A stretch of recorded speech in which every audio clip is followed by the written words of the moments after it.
Welcome back, Lightning Within 5 listeners. I'm your host, Jennifer Jensen, alongside Airman First Class Rosie Garcia. Girl, you're going to have to speak up. These people want to hear you. They want to feel you. We are here with Airman Garcia. This is her first time. Like I told y'all before, we're just going to rotate through all my PA airmen because they all want a taste of this. So go ahead, Rosie. Tell us a little bit about yourself. Okay, so I am from Houston, Texas. I was raised in Texas, but I'm originally from Mexico City. I have a 4-year-old son, and yeah, I love running, I guess. Yes. What an interesting story, Rosie. You were also married to a Navy dude, huh? Yes, I am retired now. So, yeah, I would be retired by now, too, but, I decided to join. Garcia joined a little bit later in life, okay? We won't say her age on broadcast, but... That's okay, I'm 32. Okay, there you go. I don't want to offend anybody. So she joined a little bit later, but her husband's about to retire, 20 years of serving the Navy, so now the roles are going to be reversed. How weird is that for y'all? He's ready to be a dependent. Yeah. Yeah. He's like, yes, I can go to all the stores and shop around and then go home, take a nap, and do it all over again the next day. The life ambition, my God. Yeah. No, I'm about to be in the same boat. My husband's about to retire, and he said he wants to be the stay-at-home dad, like making the lunches and dinners, and I'm like, I'm all here for that. I love that so much. So as a mom, does it worry you that you have to deploy and leave your little boy? It does worry me, but that's something that I already knew that was going to happen. Mm-hmm. So I kind of already set my mind for it. I'm not saying that being a mom is a bad thing, but sometimes you just need a little break. Yeah. Yeah. No, I agree with that. Which is part of the reason why I joined. Like, I did not want to be a stay-at-home mom. Yeah. I didn't want to just be, dependent. So I'm like, this man is about to retire. Like, I need to do something. Like, I can't stay home. So, yeah, that's part of the reason why I joined. I just wanted to do something different. And what better way? Like, you're also serving your country. Yeah. You're part of the 1% of the country now. Yeah. Congratulations. Yeah, I'll just do my time and then get out. Yes. I sincerely believe every single person in this country should have to do that. Because you don't understand the sacrifices that are made by the service members until you actually go through it yourself. Just my personal opinion. You're PA, but you didn't want to be PA. Yes. I didn't want to be PA. I chose the job as my last option. Like, my recruiter said, go ahead and pick 10 options of the jobs that you have available. There was quite a few, but in case that people don't know, now it's like they give you a list of jobs that are available that month. So you have to pick within those jobs that are available within that month. So I picked, and like PA was offered to me like 4 times before. He kept saying, yeah, this is a good job. And I was like, no, I don't. I don't want to do social media and write stories. And he's like, you qualify for it. I'm like, I know I do, but I. No, thank you. Yeah. And then, as time passed by, I was just like, okay, we're getting ready to be at like 6 months of just waiting. And I haven't really picked up anything. So he said, the longer you go, the harder it is for you to pick a job. So try to fill in your 10 spots. Yeah. So the first time I filled out my 10 options, I picked PA as the last one. And literally like 2 weeks later, he's like, congrats. You're like, no. PA. And I was like, oh. Wait. Tell everybody what your number 1 was. My number 1 was actually Intel. It was crazy. Yeah. It was, I can't remember the name of it. It was something with like, I can't remember the name, but it was Intel. Like, it was an Intel job. And that's what I was waiting for. So you're telling me you'd rather be locked in a vault for 12 hours a day? You said that too quick. Yes. Okay, so Intel, if you want an airman, come get her. She's over here waiting for y'all. If you... I hate having to go to photo shoots, and obviously part of our job is to socialize and talk to people, and I'm just like, how awkward is this for me? Like, I feel awkward just doing it. But I mean, I have to do it, so I just force myself to do it. Look, it's helping you like break out of your comfort zone. Yeah. That and the writing part. Writing is a little tough, but I think our job is the best. I am also an introvert, but I can turn it on and turn it off. Unfortunately, when I turn it off, don't call me, don't text me. I'm peopled out for the day because of what we do for a living. I was just going to say that. You know, I'm an introvert, but a lot of people get that misconception that introverts don't socialize, don't talk. And that's not completely true. Like, you're able to do it, but then it comes to a point where it's like, okay, I've given you everything that I have. I need to go and like recharge. Yes. Otherwise, I'm not going to be able to go and do it again. It is hard to turn off sometimes, but it's absolutely essential if you're an introvert. Definitely. I go home and I literally turn everything off, and I'm just like a zombie. Yeah. I don't want to listen. I don't want to hear. I don't want to talk. I just want to be on my own. You know, mine got to the point so bad. Like when my husband was in Korea and I was just single momming it up, I would go to work all day long, and then I'd have to go pick them up from school. I'd have to run them to whatever sport they were in, both of them on my own. And then we would get home and they'd be like, "What's for dinner?" So I came up with this thing called Fend for Yourself night, where I don't care what you eat. You want to eat a bowl of cereal, by all means. You want some ramen? Go make it yourself.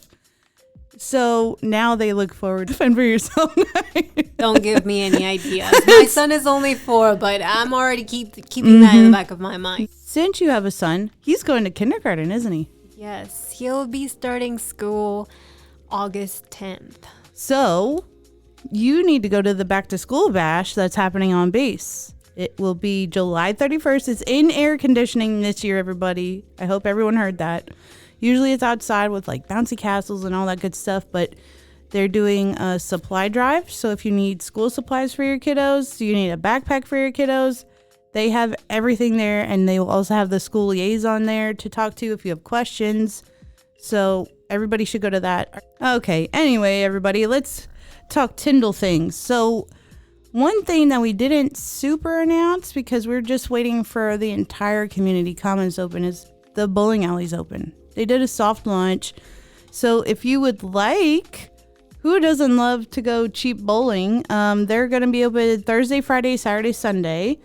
And I'd assume once community commons opens up, they'll have more days of being open. But yeah, so we have that open. We still have the base pool that's open. Take advantage of that before the summer's over. And just as a reminder, Tyndall Connects is coming up in September. We want to get as many clubs, groups, organizations, anybody who wants to participate in the Tyndall Connects. Reach out. You can either reach out to the IRO office, or you can reach out to our office if you have questions. Just let us know that you're interested in participating. That event's going to be on September 24th from 11 to 1, and it's going to be held here on base. And it's all about bringing people together so that they feel connected to some type of community. Because in suicide prevention, being connected to anybody, any group, is the number one deterrent for suicide. We do have many, many people that are enthusiastic about being on an episode of the podcast, and I'm all here for it. I don't care who you are. If you have a cool story and you are from Tyndall Air Force Base, by all means, email me. There are 2 Jennifer Jensens on this base. I am number 13, so just remember that. Just email me if you want to tell me a cool story, if you have an airman, I don't know, who has a cool backstory, anything. Like, people love hearing average airman stories. That's what we want. We love our leaders, but the airmen get way more pickup on the podcast. Anyway, we have two special guests that are new to Tyndall Air Force Base, or new-ish. We have our new Base Commander, Colonel Ryan Thulin, and our new Command Chief, Chief Master Sergeant Eric Bensen, and they are our new guests for this episode. Are you nervous, Rosie, to interview the two of them? Maybe just a little. Yeah. I think you'll do great. You let me know. I will, for sure. Definitely constructive criticism afterwards. But stick around, everybody, and we'll be right back with our new Commander and Command Chief. This episode of Lightning Within 5 is brought to you by the 325th Fighter Wing Public Affairs Shop. For all the latest news, photos, videos, and more, check out our Facebook page, Instagram, and our official website, tyndall.af.mil. Welcome back, Lightning with 5 listeners. We are here with our two very special guests, new to Tyndall, kind of new to Tyndall. We have our brand new Wing Commander, Colonel Ryan Thulin, and we have our new Command Chief, Chief Master Sergeant Eric Bensen. Welcome to the show, sirs. Hey, thank you so much for having us. This is it's my first podcast. I'm excited to try it out, that's for sure. Great. So why don't we start out by telling our listeners a little bit about yourself? Yeah, awesome. So Colonel Ryan Thulin, my call sign is Scar. I am a pilot by trade. I flew the F-16 to start out in my career. I got my wings in 2006 and then transitioned over to the F-35 in 2015. So I feel lucky in that I've been with the F-35 program for a significant amount of time. My wife likes to remind me that I'm more of an F-35 guy than an F-16 guy, which is hard for me to hear because your first airplane has a special place in your heart. And so it's like, oh man, no, I'm an F-16 guy. Yeah. Nope, you're an F-35 guy now, since I've been in the program since 2015. But I feel very lucky to have been chosen for the program early because I got to see the jet start from Block 1B, which had a very restrictive flight envelope. We're talking 3 Gs and 17 AOA. Wow. All the way till now, where it is the premier air dominance platform that the Air Force has, evidenced by obviously the current operations going on. Yeah. And Chief Bensen, you've been here for a little while, right? I have. I got here last year as the MSG SEO. Mm-hmm. So I've got to learn Tyndall a little bit before being thrown in the hot seat. So I appreciate that head start. Right. And you've been in for a minute. I mean, assumingly a chief has... Thank you for kindly calling me old. Yeah, appreciate that. Yep. Yes, I've been around for a while. Actually started in the Army Guard when I was at the University of Minnesota to help pay for school. Did that for a few years. My brother joined as a defender. And so they opened a window to let me cross over, and I took that. I was out in the field collecting ticks in the rain and the misery, so I was like, yep, Air Force looks really good. And so I was just shared at the all-call that I've never actually been to Lackland. I went straight to tech school.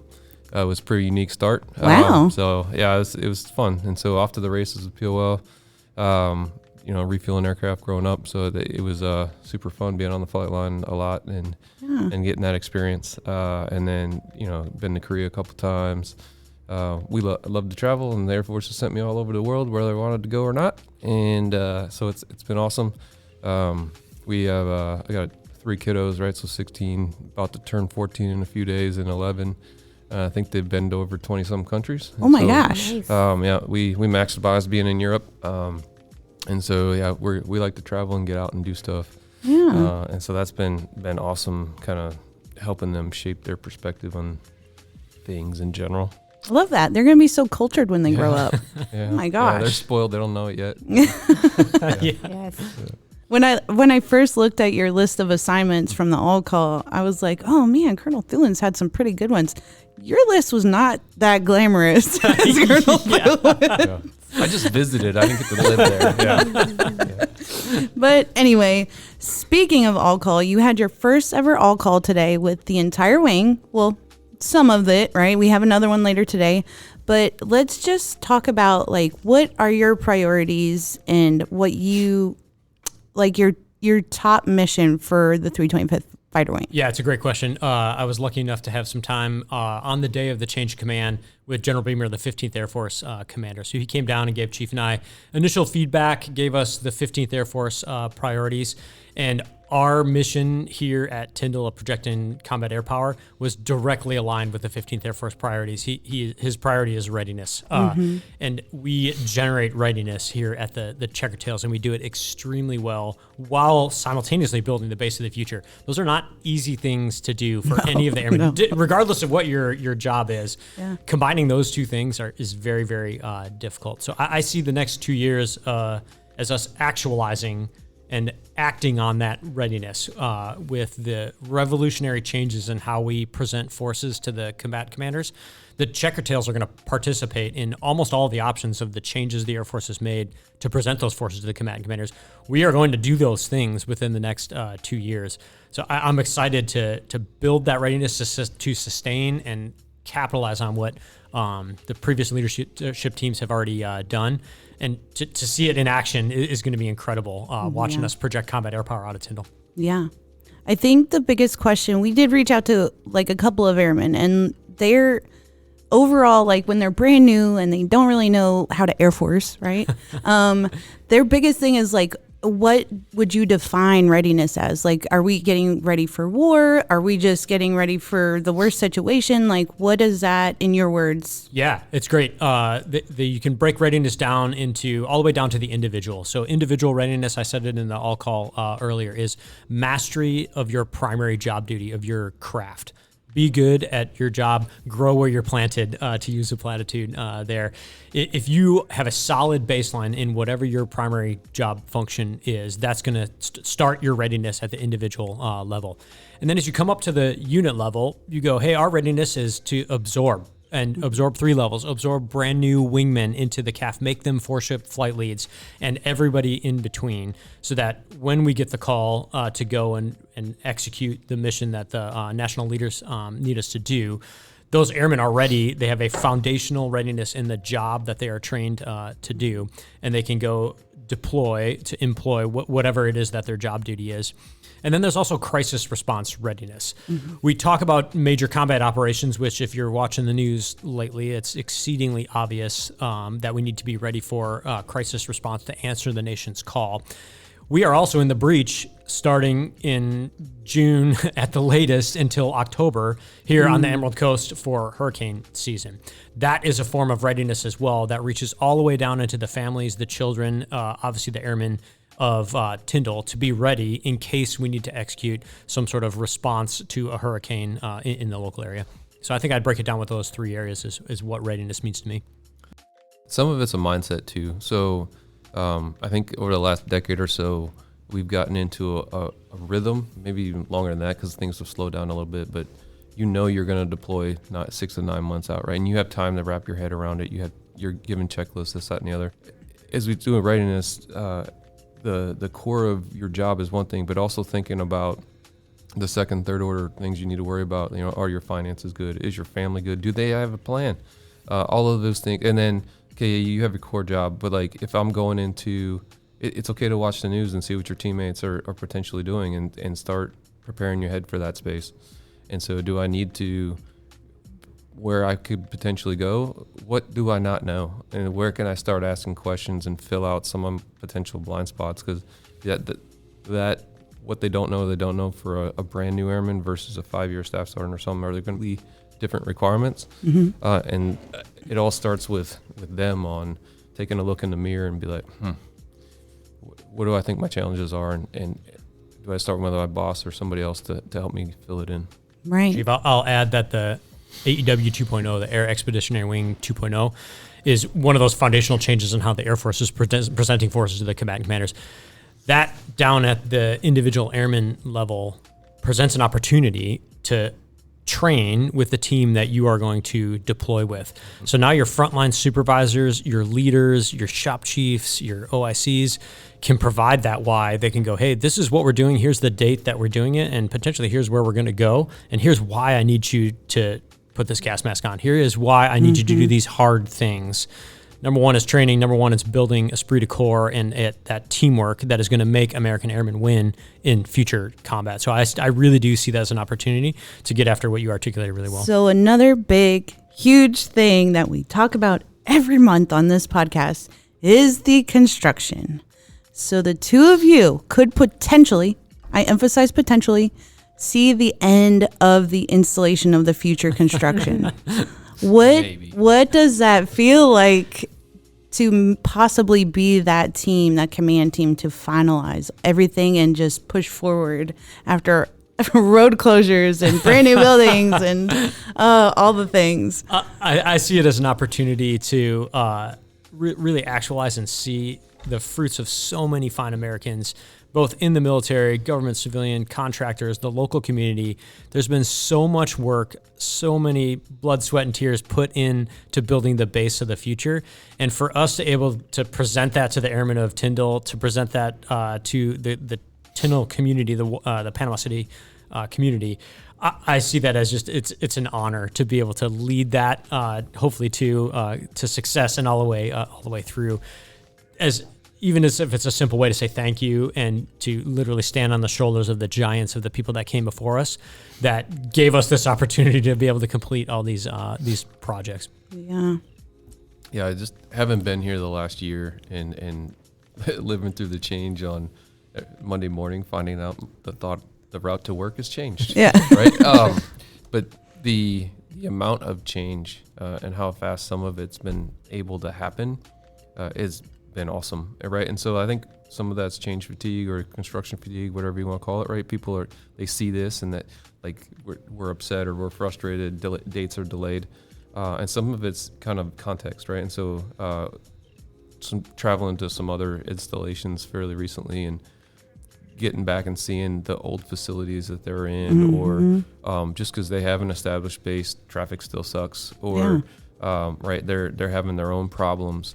And so sometimes we forget about that and put it in context. And so coming back, I had a new appreciation for our facilities. And so we're not into all of them yet, and they're not perfect, but they're pretty darn nice. And so I think if we keep looking at the greater picture and the advancements that all of this hard work that the boss talked about is going to give us, instead of just the things we're not happy with or they weren't perfect, we're going to be in a great place in the next year or so. Yeah. I've been here for going on 5 years now, and man, the changes. When we moved into this building, I appreciated it. Yeah. I didn't complain about the traffic anymore. I didn't complain about the road closures, because once you're in one of the new buildings or even a renovated building, you're like, this could be so much worse. There are so many bases that are still stuck in the 50s, you know. I think Team Tyndall is going to be like a very desired location for brand new airmen, especially with those dorms. Those are crazy.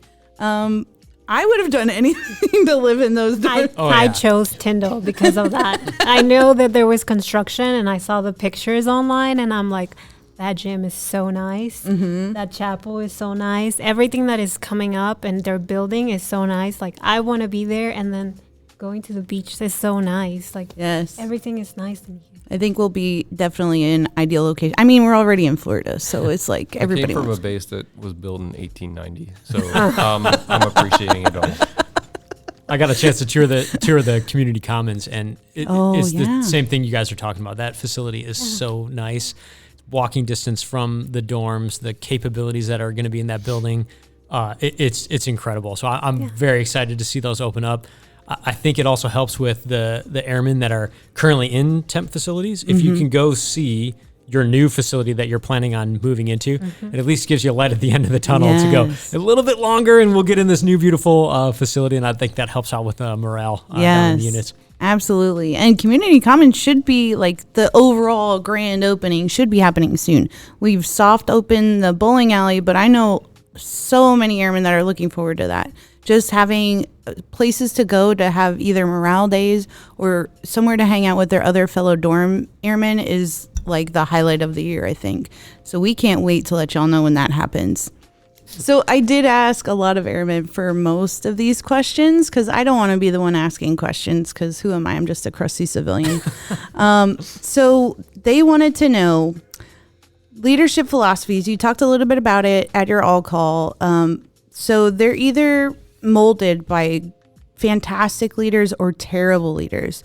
Without naming any names, what is your leadership philosophy, and like, what experiences put you to your ultimate belief? Yeah, it's a great question, and I think one that you could do an entire podcast on that one question. I'll tell you, I've been incredibly lucky throughout my career that if you forced me to name a bad or something I took from a bad leader, it was really tough. It's tough to think of a bad lesson. So I've had the luxury of being able to choose good lessons and incorporate those into the leadership philosophy that I sent out to the command teams there. I think the one that strikes me the most, it's a little bit squishy, but in that, hey, my leadership style and my philosophy is not necessarily built on authority or position or rank. It's based on my morals, the things that my parents instilled in me and the Boy Scouts instilled in me and the Air Force Academy instilled in me that make me who I am. That is my style. That's my philosophy.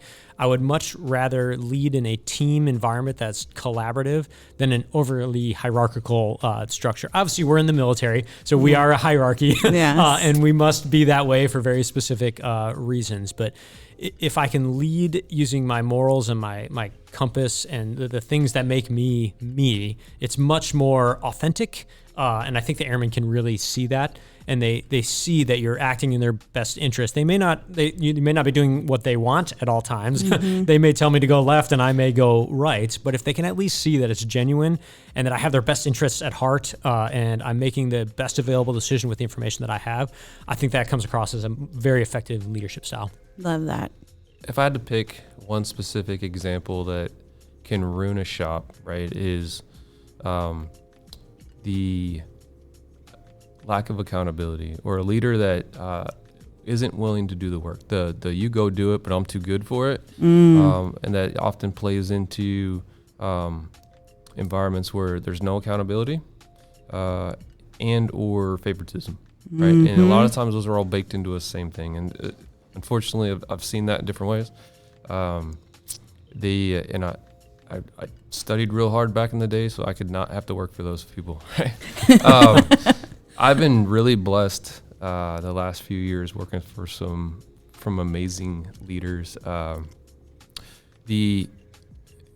at J-Bear, first wing commander is now General Aguilar, and she had a phrase that she would say it all the time, was just be a good human, right?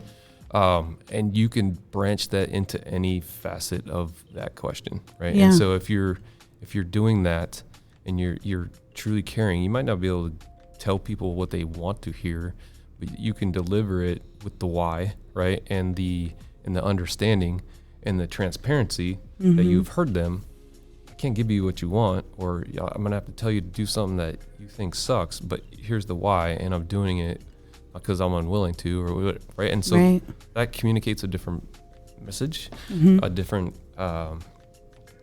culture of being able to do that stuff, right? Because a lot of things we do keep be labeled as they suck. It's hot, it's hard, it's all the things, right? And so we can embrace it from a CrossFit term, like embracing the suck, right? And so you can embrace the suck when you know the why, and some of that why, and that your leader that's telling you to do that hard, undesirable thing actually does care about you and are telling you for a reason. Right? And seeing leaders from above the wing level on down that truly embody that is inspiring and encouraging to carry that water, right? It's not just platitudes and conversations. They truly believe it. Yeah. Love that. So I do have a question. It's a little bit about it. I think it's a good spot to ask this question. Sir and Chief, what is your preferred method for receiving unfiltered feedback from junior enlisted tier? And how can we better communicate challenges up to the wing level? Yeah, it's a great question. You'll hear me brief this in the all call throughout today. I come from a background where open, honest, frank, and tactful feedback is a must. You have to do that, so you can get better next time. Right. Based on the resources we just spent, whether it's an airplane, whether it's a simulator, whatever it may be, that feedback is a must. You take the rank off in the debrief room and you go, hey, sir, you messed this up. Here's how you get better next time. Don't do that again. And if you don't do that, it's looked very, very poorly upon. using the chain of command, Yeah. as trite as that sounds, is a really good way to provide feedback, because you give the frontline supervisors the chance to coach and mentor based on that feedback, and they can get feedback on what's going on in that shop. Where is this piece of feedback coming from? They can get the answer that's tailored for that unit. Obviously, use the chain of command as appropriate, and there are a bunch of agencies around the base to provide that feedback, including try to meet the airmen where they are, right? If you want to provide feedback via social media, we have methods to do that. If you want to provide feedback via the internet, we have methods to do that. So trying to meet the airmen where they are and get that feedback through the method that they're most comfortable with. If it's a note passed under chief's door, if it's a bar napkin with writing on it that's passed to me, all those kind of things of the sentiment being meet the airmen where they are, get the feedback, get a good sense of what's going on down in the unit, so you can affect a change and make things better. Yeah, I've gotten a lot of, I'm saying, raw comments, whether I'm hanging out with a defender at the gate, or just having a airman call, or just randomly having a conversation, and truly value that. I just ask that you're not pulling those zingers for like the random visit, and you haven't also voiced those in other lanes. Let your organizations try and help. And if you're banging against the wall and you think there's nothing else, yeah, I'm all about getting engaged, and let me know. We'll and I do with Colonel Bergdahl too, but like we'll be having different tier conversations where we're meeting with just airmen or just NCOs and such, and those being unfiltered conversations where the folks are wanting to get into that conversation, so we can have those talks. Those are valuable moments that we don't have to just be when we're present. And I know my peer groups and the other senior NCOs across the base are doing that. But if you think you're not being heard, there's nothing wrong with continuing to ask and continuing to advocate. But to affect change, a lot of times we need a full sight picture. We need data, and people can be emotional, and that's valid, right? You're feeling a certain way, and you need to be heard. But at the same time, sometimes you got to take a pause and collect some facts and collect some data. And so we can't action on emotion; we can action on data. And so I just ask that take a breath and flush out your thought or your process, and elevate, and keep squeaking. Be the squeaky wheel. Yes, I definitely agree with you. I know that we had a conversation, at least in our PA shop, where we said we have to advocate for ourselves. As airmen, we have to advocate to our leadership about ourselves. Anything that we want to get done, we need to say what we want.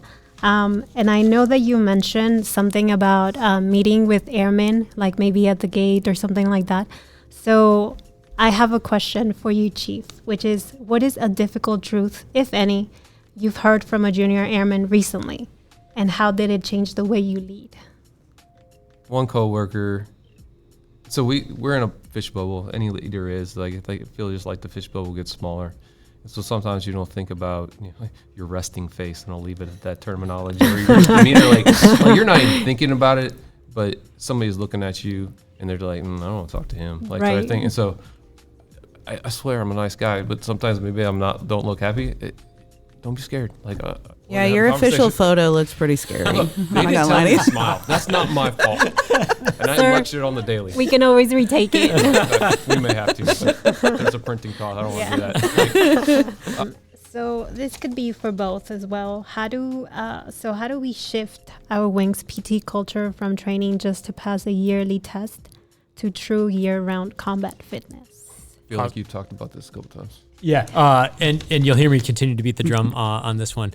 I think one of the first things that I said to the wing front office is we're going to be loud on PT. And so you'll see the entire wing front office leave on Tuesday at 14:30 or just a relatively random time and go to the gym and work out as a front office team. You'll see us at the 5Ks. You saw me and Carrie and Chief out at the 5.6 5K last week.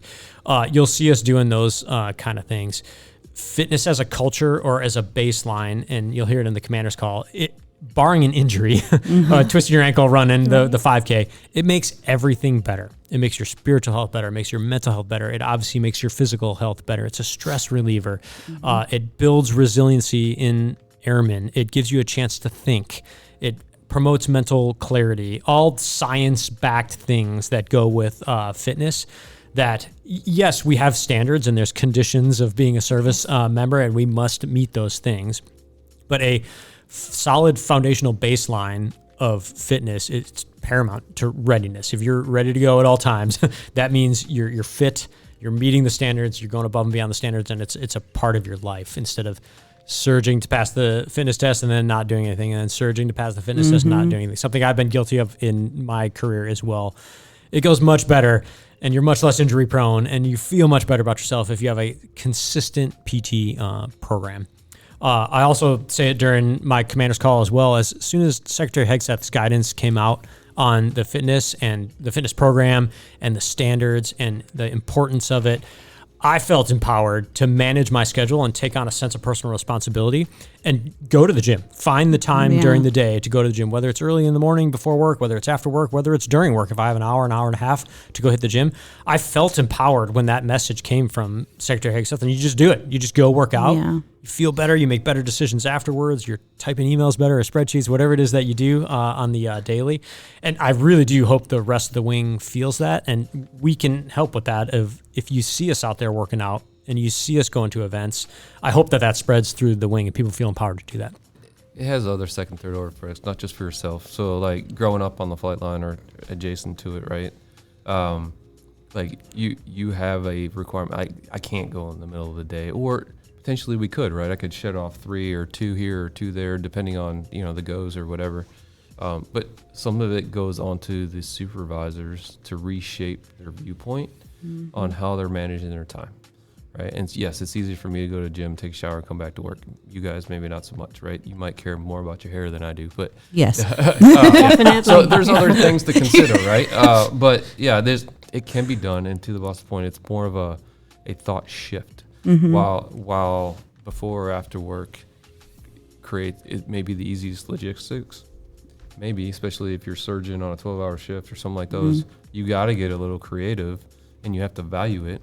Because I think you said once, which is absolutely true, is when things get busy, one of the first things to go is fitness. Yeah. And you have to defend that. Yeah. And so it takes energy and intentionality to make sure that doesn't rub off. I forgot to ask this airman question, and he might kill me if I don't ask it, because he's... when facing a difficult shop situation, whether it is bad leadership or a lack of morale, what would be your best advice for pushing forward? Yeah, really well thought out question. So I had the privilege of going through Arbinger training. So if anybody out there ever has a chance to, we have trainers within the military, and they're kind of sprinkled around the units. If you're interested in it, it's all about it's basically emotional intelligence in a box, or it's all about your mindset. And so that's something that you can control, and you alone can control, is your mindset. And so I kind of think about this: if I had a long day, I haven't had lunch, I'm a little dehydrated, I start to get a little cynical, and I start to come at stuff from a dark place, and I can sit back and I can go, now wait a second here, this human, this process, this thing is not ill-intentioned. It's my mindset. I'm assuming they're ill-intentioned, or I'm coming at it with a different mindset. And I can take a step back and go, I need to shift my mindset. I need to come at this with relentless optimism. I got to dial up the golden retriever energy and take a moment to do that deliberately. And I can address those situations, kind of what I talked about before, of if I have a challenging leadership or a challenging leader that I need to address, or something within the shop that is difficult, that's sticky, that's dirty, you're getting stuck in the mud. Yeah. If I can adjust my mindset, that is contagious. Because I know if you've been out there and you're in a shop that has a couple contrarians in it, or a couple cynics in it, it's very easy for that to spread. It's also very easy for that golden retriever, a relentless optimism, a hopeful mindset to change as well. And it will change how you go about problems and how you address those sticky, dirty situations in a shop there. That's how I do it. It takes deliberate effort. It took some training. I got drug kicking and screaming through Arbinger training. but I came out on the other side and I was like, oh man, that was really good. Yeah. So I encourage people to find those military trainers within their units and seek out that training. It really helped me.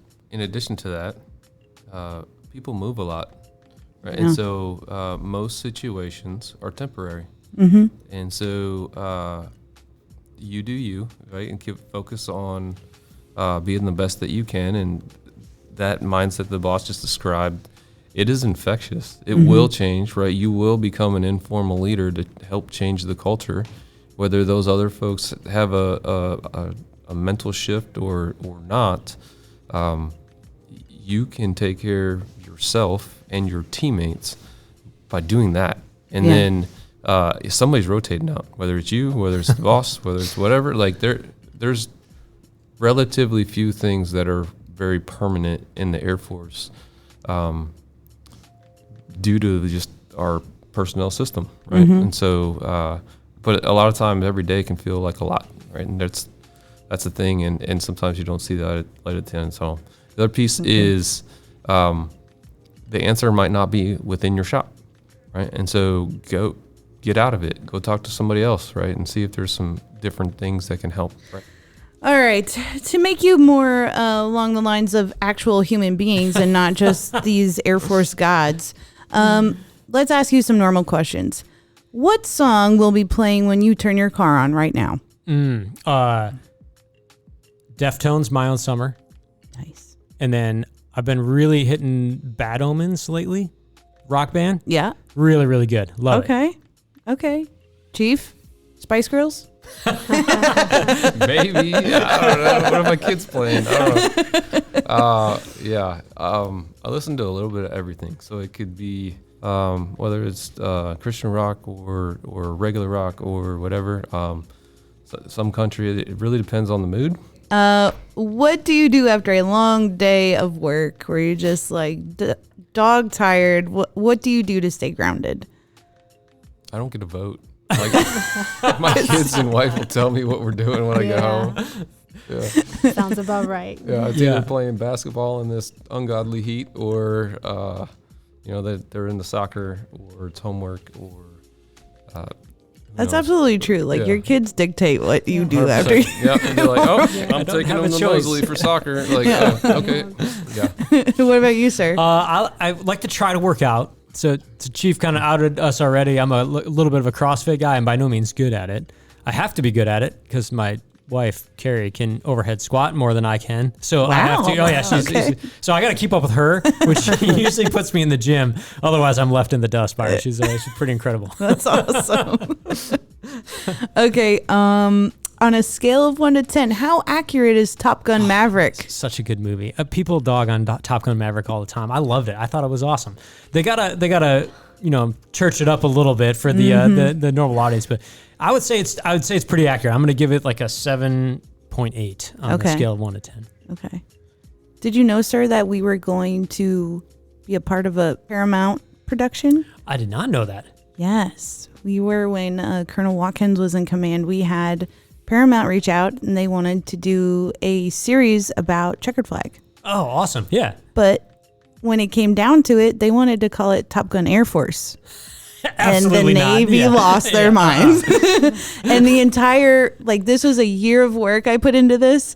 And the title killed it? The title killed. And they had already spent $1 million just on traveling, hiring teams. Oh. It was insane. I cried after that. I put so much work into that. But yeah, so hopefully somebody comes and covers Checkered Flag. I think that would be awesome. Agreed. And I know how to do it now. So come on, production teams.